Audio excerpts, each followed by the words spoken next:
Upang matulungan na mapalakas pa ang maliliit na negosyo sa bansa, inilunsad ng pamahalaan ang Ascenso Loan Program ayon kay Pangulong Ferdinand R. Marcos Jr. Sa pamamagitan din ng programa, mas mapapalago pa ang turismo at ekonomiya ng bansa. Si Clazel Pardilla sa detalye. Simula nang magkaroon ng sariling pamilya, pinangarap ni Criselda na magtayo ng sariling negosyo. Pero wala siyang puhunan. Kaya 2021, nang maglakas loob si Criselda na mangutang ng 100,000 pisong kapital sa Small Business Corporation ng pamahalaan para magbukas ng sariling travel and tours. If I will work in the regular schedule na 12-hour shift, walang magbabantay talaga dun sa anak ko. So, if I have my own business, at least I have my own time.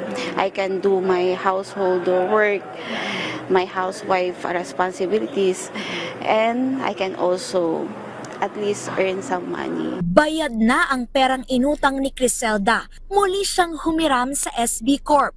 Mismong si Pangulong Ferdinand R. Marcos Jr. ang nag-abot ng pondo sa ilalim ng Turismo Ascenso Loan Program ng Department of Trade and Industry at Department of Tourism. Malaking tulong siya sa akin, sa aming business, kasi aside from mag-expand yung business namin, we can also do other services.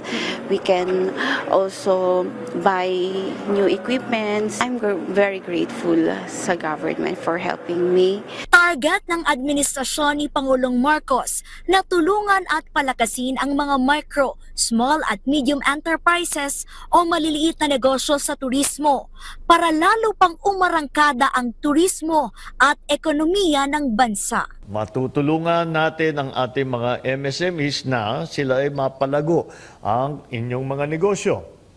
Mapahusay ang kalidad ng serbisyo upang maipakita ang tatak ng ating ipinagmamalaki na Filipino hospitality. Higit sa lahat, makakapagbigay ng mas magandang kinabukasan para sa inyong pamilya at komunidad. Siyam na benepisyaryo ang nabigyan ng pautang mula Metro Manila at Calabarzon.